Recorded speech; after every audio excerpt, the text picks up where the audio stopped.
Right? I mean, I guess I could be in the front. It just feels scary. Amy Miller, a woman from the past. That's from the auctions near the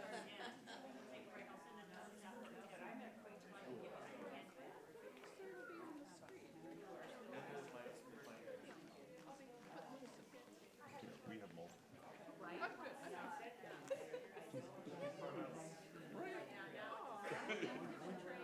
Right?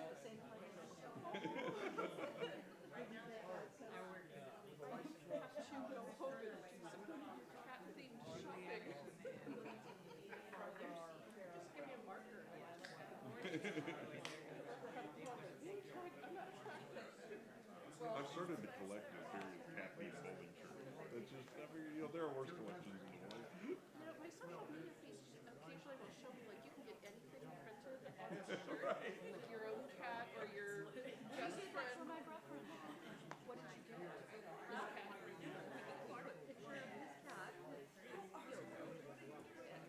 amongst the palm leaves.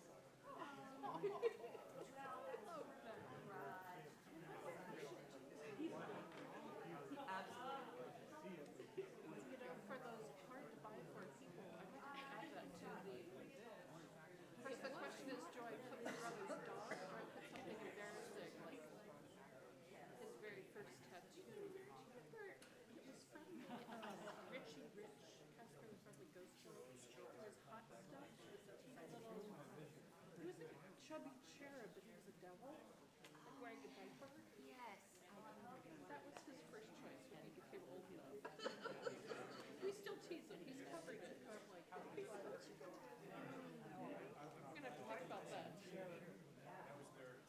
While laughing.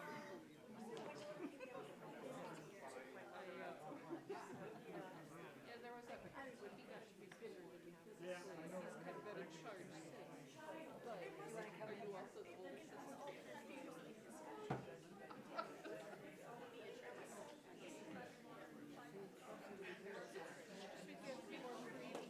About how to substantiate our position.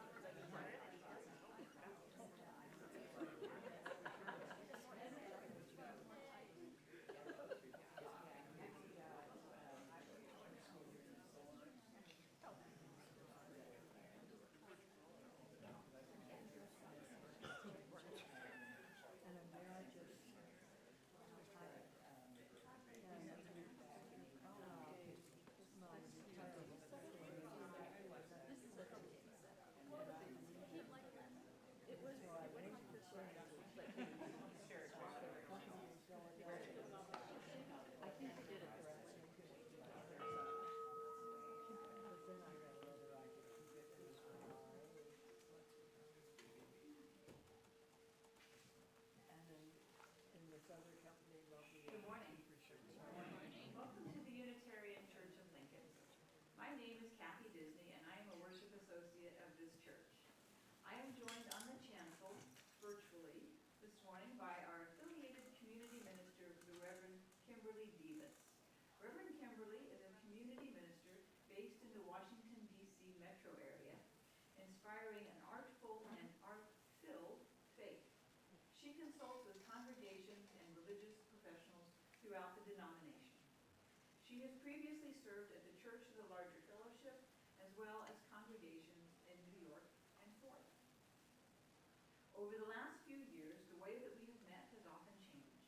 But whether in person, on Zoom, or on a YouTube live stream, or some way of being that we cannot yet imagine, worshiping together is a chance to deepen our connection to the sources of meaning in our lives and to proclaim who we are and what we are about, throwing open the doors of our congregation and proclaiming the radical love and welcome that is at the heart of our faith.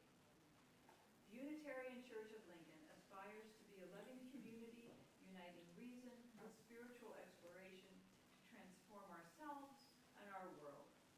We have a big vision there, and we know that creating a loving community begins with welcome. So whether this is your first time here or your 500th, if you come here hopeful or heartbroken, whatever your age, gender, skin color, whomever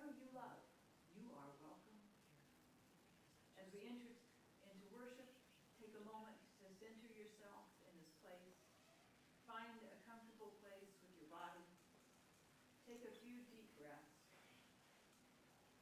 and let us begin worship with our chalice lighting.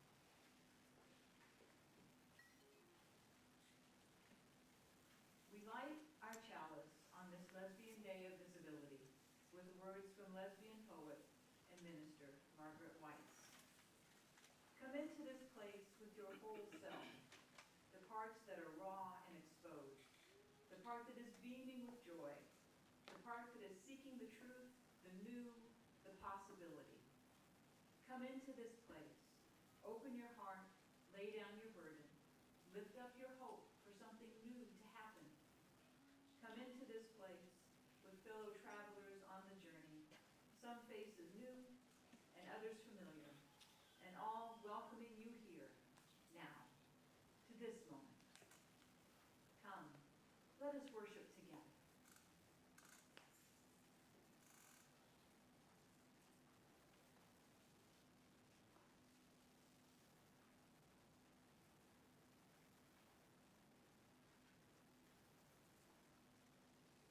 Please rise in body or in spirit and join in singing our first hymn, number 128 in the great hymnal, For All That Is Our Life.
If anyone would like to come forward for the story, you can do so now.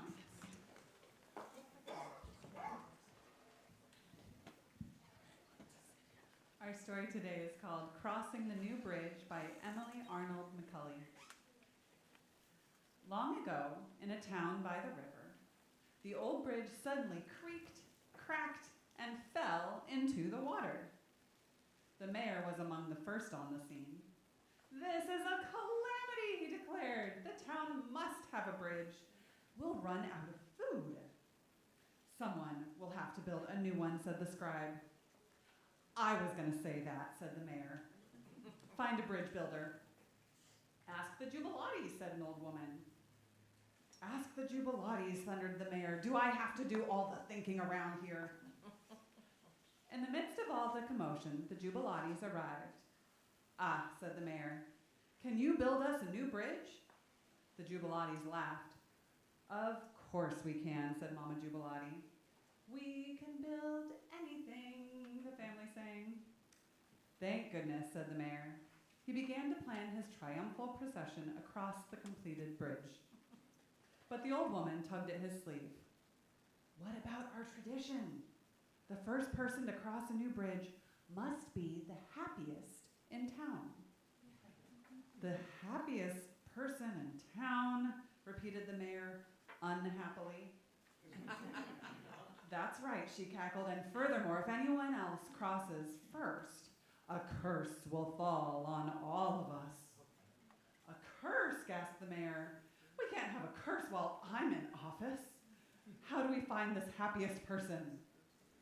Bang, bang came the sounds of the Jubilates at work across the river. Well, we'd better start looking, Your Honor, the scribe said nervously. The mayor thought hard. Let's try the banker, he said. He's richer than everyone else. He must be happier too. The banker was in his vault counting. He seems happy, whispered the scribe. Sir, we have chosen you to be the first, the mayor began. Not now, 1026, 1027, muttered the banker. Heave ho, called one of the Jubilates. The banker began to moan. A sovereign is missing, call the sheriff. Your Honor, this banker's not really happy, said the scribe. All right, let's try the grocer, said the mayor. She is more beautiful than anyone else. Maybe she's happier too. The grocer hummed as she arranged melons in her shop window. Tell us, are you happy, madam? Said the mayor. What a question, said the grocer. If you looked like me, wouldn't you be happy? She smiled at her mirror, and suddenly she shrieked. Oh no, the horrors! There's a wrinkle on my forehead, and another. Oh, don't look at me. Oh, she isn't happy either, said the mayor. Look at that bridge, said the scribe. Those Jubilates are workers. The mayor groaned. Look, he cried, there's a poet. She must surely be happy. Yes. Hey there, are you happy? He asked the poet. The poet gazed at them. Happy, she mused. Of course I'm happy. The world is full of enchantment. Ah, perfect, cried the mayor. We've found her. And then he noticed that a tear was rolling down the poet's cheek, followed by another. What's the matter? He asked. I am only a poet, said the poet. I can never write verse as perfect as this rosebud. The mayor wiped his forehead. We must press on, he said. Your Honor, said the scribe, there is a mother with 12 healthy children living right up the street. She must be happy. Lead me to her, said the mayor. Over the rooftops, the bridge marched steadily across the river. The Jubilates never slowed their work. The mayor knocked, and finally a child opened the door. Where's your mother? Asked the mayor. She's fishing for my shoes? Aggie threw them down the well, said the child. Fetch her, please. Tell her the mayor is here. Madam, he said when she had come up, are you happy? What's that? Said the mother. Speak up. We're looking for the happiest person in town, shouted the mayor.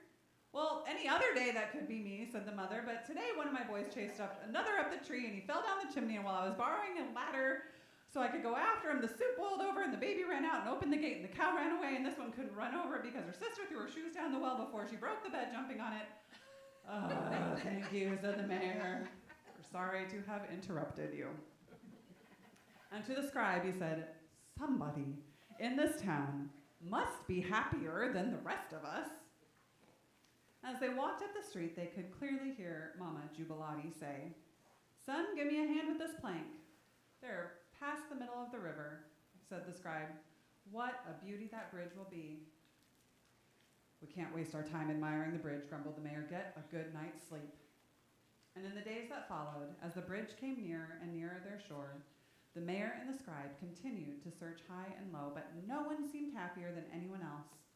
The pie seller had blisters on her feet, the apothecary had mixed up the hiccup potion with the dropsy potion, and the barber had nicked the miller's chin, the rag picker missed her mother who lived across the river, and so on and so on.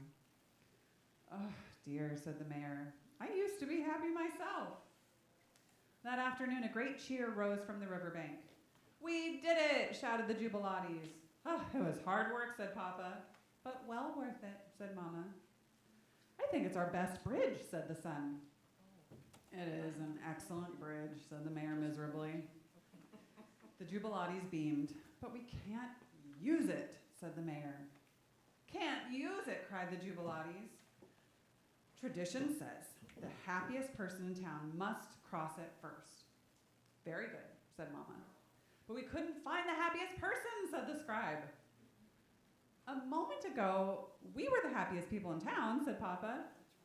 You were? Asked the mayor. Of course, we built the best bridge of our lives. And why aren't you happy now? Because you can't use it? Ugh. We've already crossed the bridge, said the daughter. Everyone looked at everyone else. You're right, cried the mayor. You're right, you're right, you're right. And a cheer rose again, and then everyone in the town scampered onto the bridge, where they danced back and forth from shore to shore. The mayor even danced with the old woman. He was so happy that he forgave her for bringing up the ancient tradition in the first place.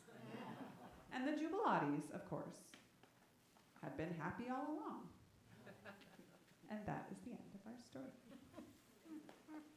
I believe we have a guest musician, and the children are dismissed to their classes.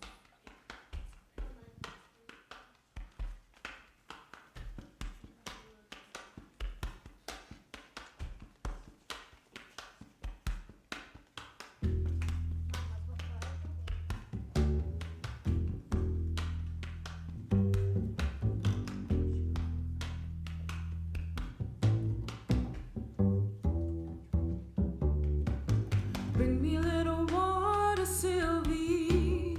Bring me a little water now. Bring me a little water, Sylvie. Every little once in a while. Bring it in a bucket, Sylvie. Bring it in a bucket now. Bring it in a bucket, Sylvie. Every little once in a while. Sylvie, come running, bucket in her hand. She will bring a little water fast as she can. Bring me a little water, Sylvie. Bring me a little water now. Bring me a little water, Sylvie. Every little once in a while. Can't you see me coming? Can't you see me now? I will bring a little water. Every little once in a while.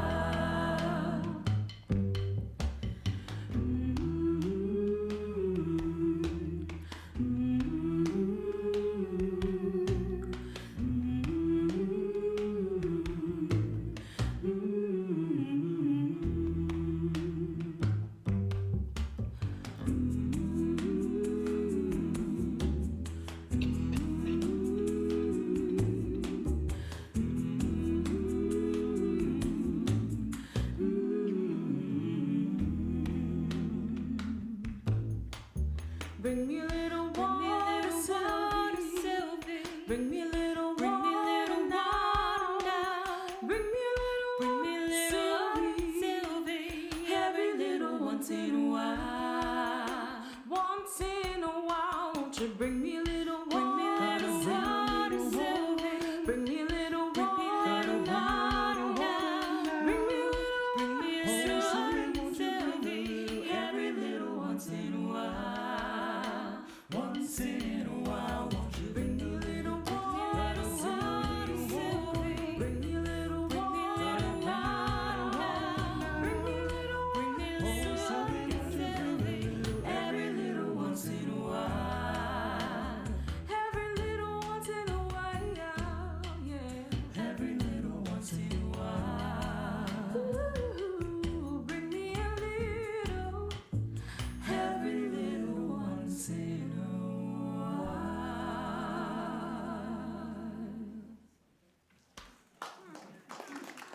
This is holy water, brought from around the world by hundreds of congregants over several years. It is our recent practice that in addition to collecting this water for use in our blessing ceremonies, we also give some of it back into the cycle of life.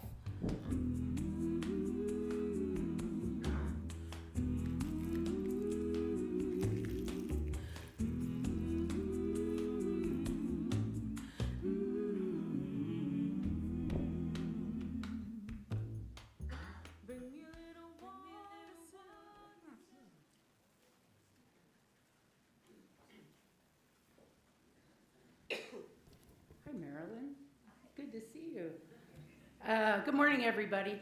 I'm Judy Hart, a member of the Board of Trustees. I want to offer a special welcome to those of you who are visiting for the first time. I have a few announcements to share as our church community extends beyond Sunday morning worship. It's now less than 1 week until the Justice in Action Nehemiah Assembly, which is on Thursday evening, May 2nd at St. Mark's UMC. And St. Mark's UMC is that big church out at 85th and Pioneers, right? It starts at 6:30 p.m. You can enter through doors 1 through 4. They're the ones that face the closest parking lot to Pioneers. There's also drop-off. There's a cutoff there if you want to drop somebody off and then go park. This is a once-a-year event, and we have committed to having at least 150 people from this church attend. Pick up your free ticket today from the church office. Or you can ask questions after the service. There's lots of people who know about this in the room. So we'd love to have you there. Bidding ends at noon today for our annual church auction. Pick up your items and tasty treats that you have the highest bid on, and you can pick them up today from 1 to 5 and no sooner. And that's written in capital letters here. So 1 to 5, pick up the things that you bid on and won. Please join members of the Board of Trustees and the Interim Ministry Search Committee today after service for a second listening session. Our minister, the Reverend Dr. Oscar Sinclair, will be leaving in July. We know that people have mixed feelings about this change. The goal of the session is to answer questions and listen to concerns as we proceed with the interim ministry search process. That happens in this room after the service. We'll ring the bell, don't you think? Yeah, we'll ring the bell. Check out the interim search timeline on the whiteboard in the church office. And while you're there, let us know if you have any questions. Thank you.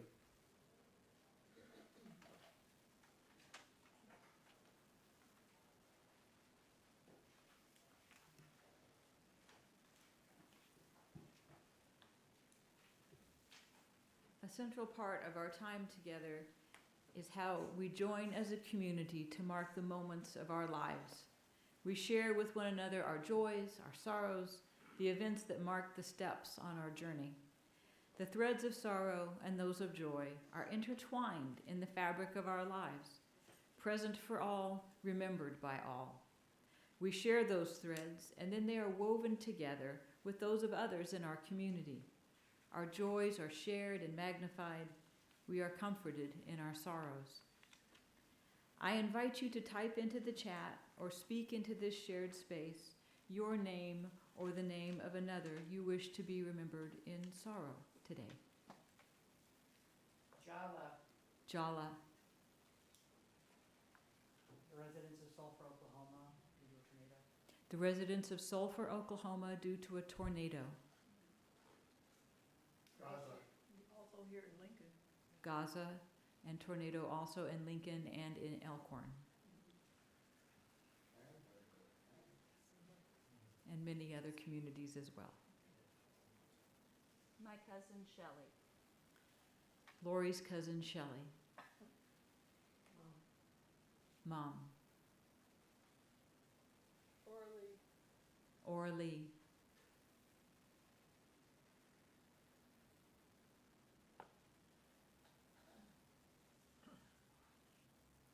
We don't have anything in the chat at the moment, but if something comes up, I will come back around to it before we finish. Joy lives in the same room as sorrow.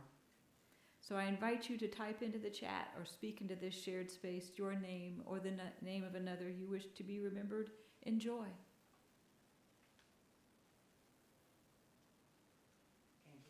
Angie. Dean.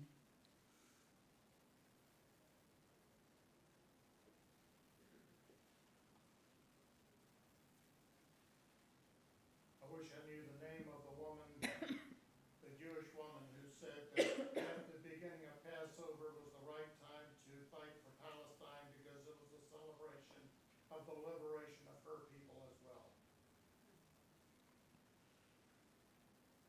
John's joy is a Jewish woman who spoke about the liberation of Palestine being the liberation of the Jewish people as well.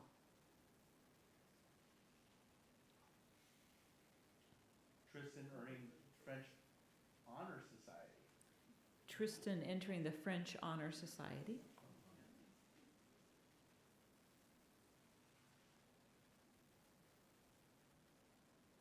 In the chat, we have a sorrow from Carla Weekly, my dad, Dave. We know too that some joys and some sorrows that are yet unspoken, yet deeply felt. Let us hold a moment of silence for everything that is unspoken.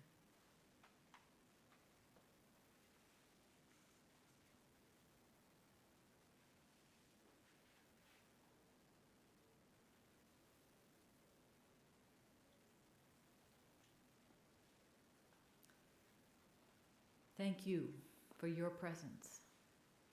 Let us remain seated as we sing hymn number 123 in the gray hymnal, Spirit of Life.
That was really beautifully sung. Thank you. This is a Share the Plate Sunday. The Unitarian Church of Lincoln's Share the Plate program is a visible and tangible way for us to support our partners in the community. Every year, the congregation votes on 10 local nonprofits, and all cash and designated checks taken up during the offering on a particular Sunday go to that nonprofit. And this would be a good time to mention that nominations for the Share the Plate recipients for the next church year are due in the church office by May 12th. So get on that. This month's Share the Plate recipient is the Nebraska Religious Council for Reproductive Freedom. Trey Lusk will now tell us a little bit more about their work.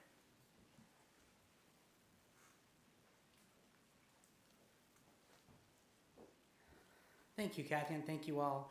Before I begin, and this has nothing to do with my important comments today, but just by a show of hands, who amongst you saw our own resident Julie Anderson in the recent production of Cabaret? Show of hands. Can we give her a round of applause? She was really incredible. And while I'm here to speak about a cause I firmly believe in, I, as a proud middle-aged homosexual, cannot give our resident Sean Toost anything less than a wonderful shout-out, so thank you so much. So good morning. My name is Trey Coley Lusk, and I'm a proud member of this church. It's been my honor to know many of you over the years. I want to graciously thank all of you for your selection of the Nebraska Religious Council for Reproductive Freedom, or RCRF, as today's Share the Plate recipient. I am the founder and board secretary and treasurer for Nebraska Religious Council for Reproductive Freedom. But before I tell you more about this vital organization, I want to take a moment and briefly explain why I became involved with the reproductive justice movement as a male ally, primarily because I think in any equity movement, allies bear a unique responsibility and opportunity to share our reasons for activism. Nearly 30 years ago, when I was a college undergrad in southeastern Oklahoma, my best friend, an amazing woman who called me the Will to her Grace, although I was always more of a Jack, for those of you who get that reference, she elected to have an abortion. Now, that very private healthcare decision, which was only hers to make, reached the ears of her conservative faith community and family. As a result, she was shunned and fully rejected from that faith community and tradition. That horrific act destroyed my friend's spirit at the time and was a tragic case sample for me of the horrific ways in which anti-choice zealots use religion to demean and oppress women. Now, of course, and this is vital, my friend's full story and narrative is only hers to tell. But I share that brief part with you this morning because that experience solidified with me at a young adult age the goal to be a part of faith communities that are actively pro-faith and pro-woman. That realization resulted in my later attendance at a national summit for pro-choice young adults of faith in 2006 that was titled SURF, or Spiritual Youth for Reproductive Freedom, and ensured that I became a proud volunteer in the pro-choice movement for the following decades, as many of you are as well. Now, contrary to the claims of the quote-unquote religious right, there are, as you all know, many faith traditions, including our own, that actively affirm a woman's autonomy and agency over her own body. Uplifting the voices of those faith traditions is vital as we all battle for reproductive freedom. Now, sadly, of course, that's a battle that is state by state due to the horrific overthrow of Roe in 2022. Thus, I, along with a core group of faith leaders, and I want to be clear, it was a team effort, we founded the nonprofit Nebraska Religious Council for Reproductive Freedom in 2019. In the following 5 years, we have brought together pro-choice faith leaders and persons of faith to advocate against proposed abortion bans and to advocate for reproductive justice. This was most notably seen when we assisted in organizing and partially underwrote the cost of a full-page newspaper ad that ran 2 years ago in opposition to LB 696, which was, as you might recall, the proposed 6-week abortion ban. That ad featured the signatories of nearly 130 faith leaders statewide who represented 5 major faith traditions. It ran in the Lincoln, Omaha, and Grand Island papers. Very powerful. We've partnered actively with Planned Parenthood and other movement allies to emphasize the collective faith voice in defense of reproductive autonomy and health care. We partner proudly with the National Religious Coalition for Reproductive Choice, or RCRC, which is an organization of which I'm a national board member, to ensure that Nebraska remains a vibrant part of that national reproductive justice movement. We have united progressive clergy statewide to be an active and frontline faith leader defense against anti-choice messaging and legislation. We convened a lamentation service following the fall of Roe to mourn and to grieve the collective loss of federal rights that had been in existence for half a century. We've emphasized the voices of historically marginalized communities in all our messaging and advocacy. That especially is key given the blatantly white supremacist origins and intent of abortion bans. And finally, we've brought together persons of faith, again, to form Nebraska's first ever pro-choice and pro-faith nonprofit organization. Currently, our primary programmatic focus is on impactful organizational partnerships, such as with Omaha's Clergy Action Network, which recently saw amazing great advocacy success given the unicameral's passage of LB 1050. That bill will ensure that menstrual products will now be provided at no cost to K through 12 students throughout the state of Nebraska. Thank you. Excellent. The donations that RCRF received today will help fund our continued advocacy and our growing emphasis upon interfaith and impactful organizational partnerships. Truly, your support is so very appreciated, especially for us as a small, grassroots, and 100% all-volunteer nonprofit organization.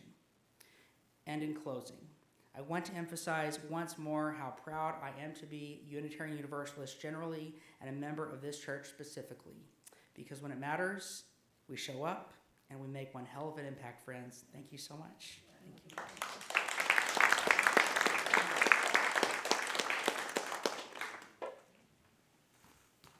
Thank you, Trey.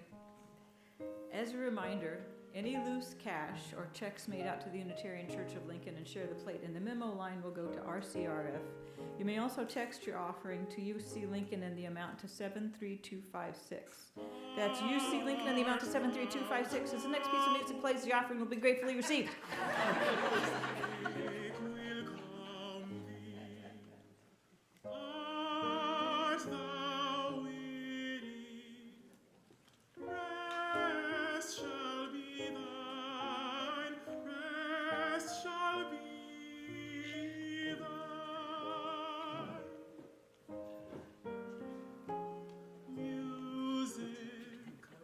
Source of all glad muse thy sadness at her shrine. Music, music ever divine.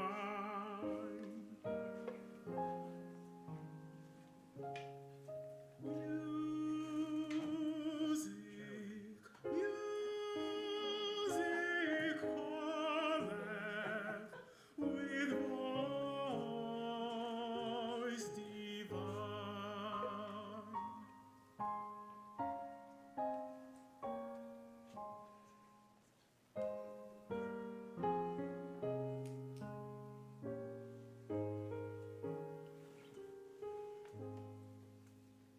When the welcome spring is smiling and the flowers of earth beguiling after winter's weary rain, sweetest music doth attend her heavenly harmonies, doth lend her chanting praises in her train, chanting praises in her train.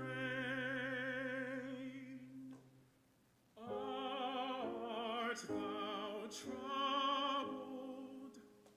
Music will calm thee. Art thou weary? Rest shall be thine, rest shall be thine.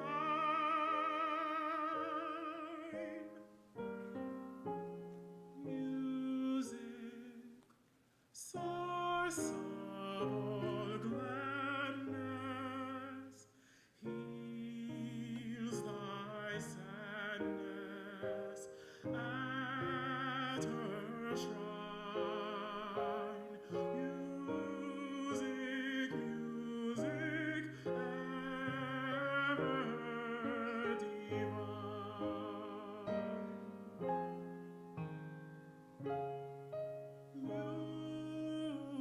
Music, music calleth with voice divine.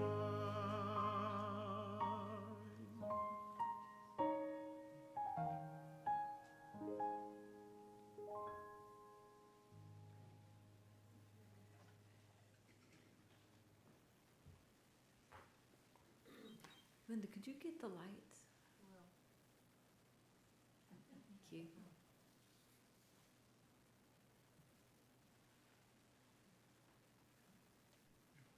Thanks. Our reading this morning is by Manish Mishra Marzetti, and it is called Nothing is Static. The ground shifts, sometimes slowly, sometimes like an earthquake, reminding us that the solidity we often love and seek is an illusion. The crumbling dust of the desert plains, the moist fertility of farmlands, the eroding coastline of tidal shores are all changing. Committees dissolve or are created, leaders retire or step away, ministers come and go, bylaws are amended. New experiences lead to new truths, which can foster evolution. The natural course of life always pushing us toward greater understandings of what it means to be human. Everything about our existence points toward change, flexibility, and dynamic recreation. And it's hard because change involves loss. Can we hold the losses well while not holding ourselves back?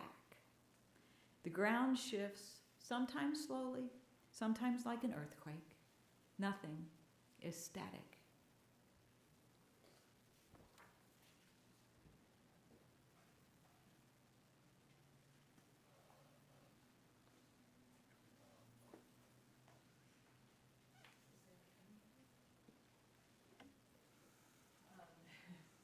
One moment. Where's our sermon? I'm sorry. 1 moment. Nothing messed up.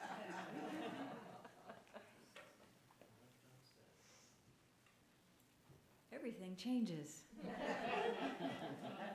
Nothing is static. Most of all, memory. We are going to sing hymn number 88, Calm Soul of All Things. And Julie is going to help us because it is not a hymn that we are very familiar with. The tune may be familiar. That's fine. Would you like people to stand or sit? Yes, let's stand up.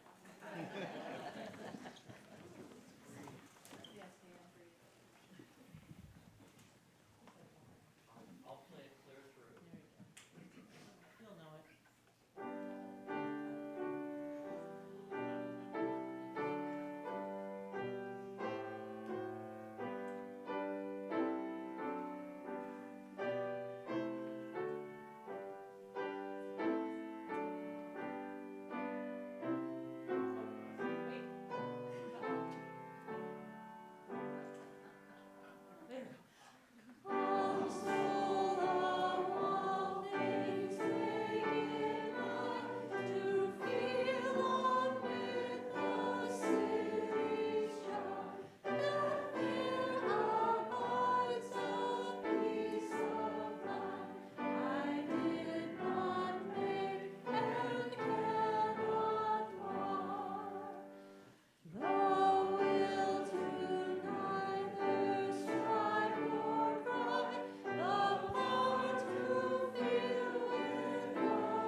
A lot of things have happened in the last week. I went to an amazing preaching conference in Montclair, New Jersey, and there were a ton of lessons. Lessons about presentation, lessons about digging into a text, about how we preach to one another. We also talked a lot about our faith and the grounding of who we are and who we want to be and the power of preaching to do that. But we also talked about reaching each other's hearts and the idea that preaching to the heart requires knowing what's going on with the people we're preaching to and to preach from the heart. I really had thought I was going to preach something else to you this week. But it's time, as your affiliate community minister, to share some things that are on my heart, to meet you where you are. Now, I have been your affiliate community minister since 2019, and it has been wonderful. Because of the pandemic, I haven't been physically with you as much as I would like. But I always speak of you with joy and love when I talk to other congregations. And in fact, you're a line on the bio that every guest preaching congregation hears me say. And through these years, through the pandemic, through visits with you, through the committee that supported me to full fellowship, I've learned some things about you. I know that you are loving and friendly, and not just in a Midwestern nice sort of way. You are genuinely kind. You're generous with your time and your resources. You are open to new learning and new ideas. You're open to trying new things, and I have seen you try them. I know that you are an important light and a beacon of hope in your city.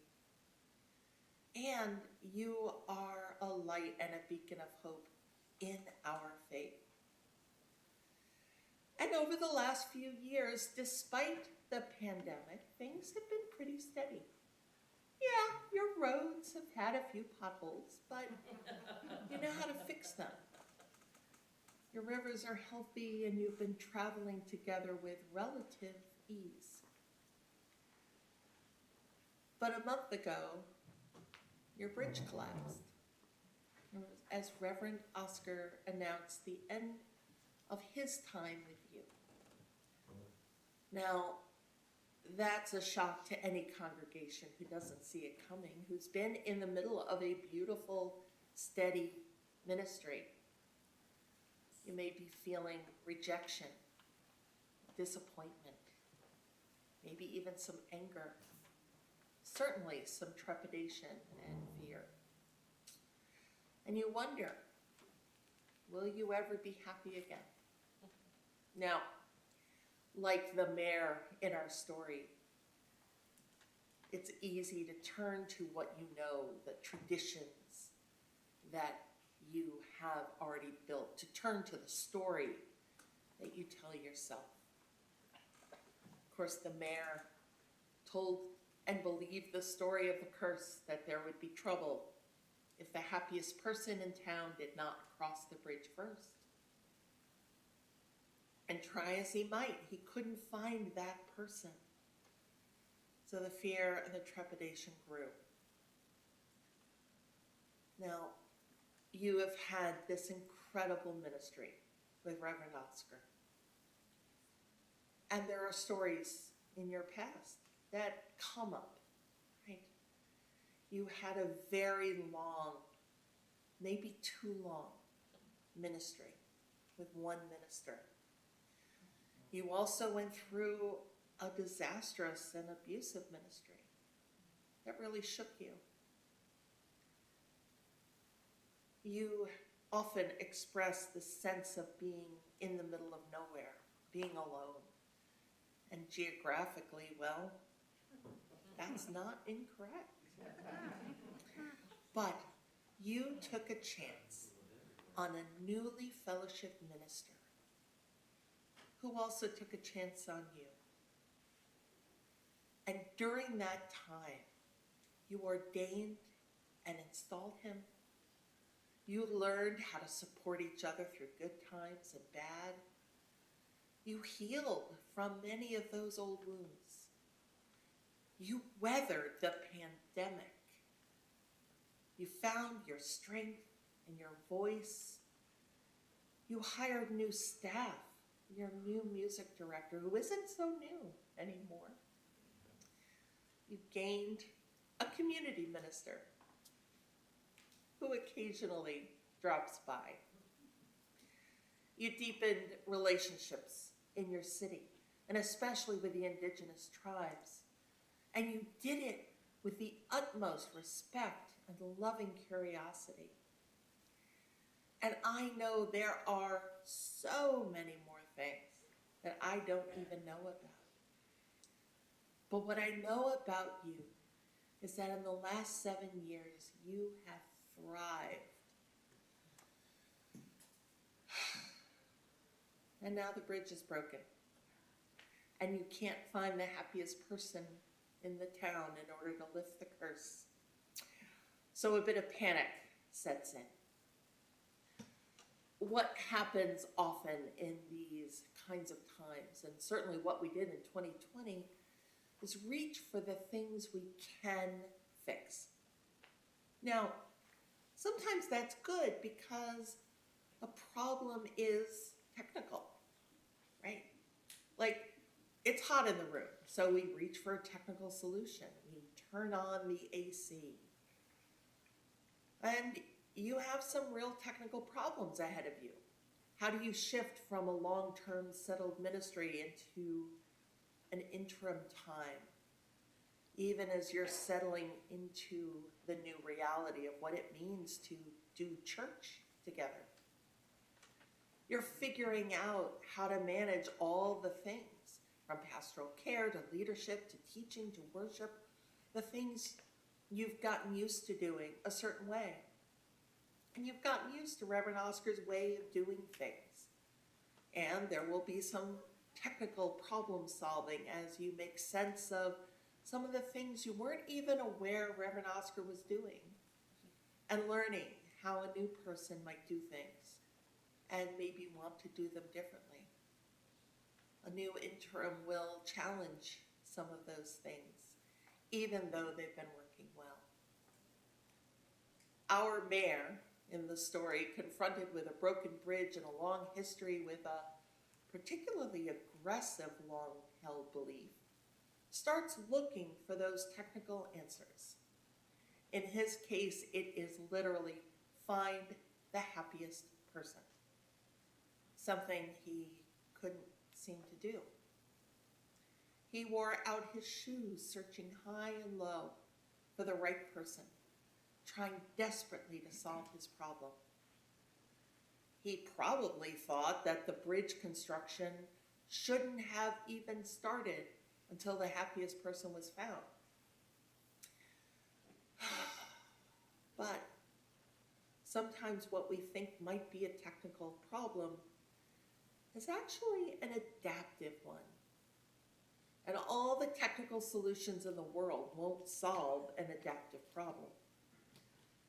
In the town's case, the adaptive problem is finding ways to tell a new story about who they are and what a new bridge means, and even what happiness looks like. Finding adaptive problems is letting solutions happen as they organically happen rather than stopping them because an old story that is no longer useful. The adaptive solution is one part letting go, and one part saying yes. The letting go, well, we all know that is often the hardest part. Allowing things to unfold as they will, allowing old beliefs and old things and even ministries to fade away. These things that no longer serve you or are holding you back from a new future. And yes, there is grief in the letting go, no question. It's hard work. It's one thing to say this thing isn't working at all, and so we need to change it. It's another thing entirely to say this was good and it's time for something different. Or asking ourselves what will protect us or care for us if we no longer do the thing that has been working.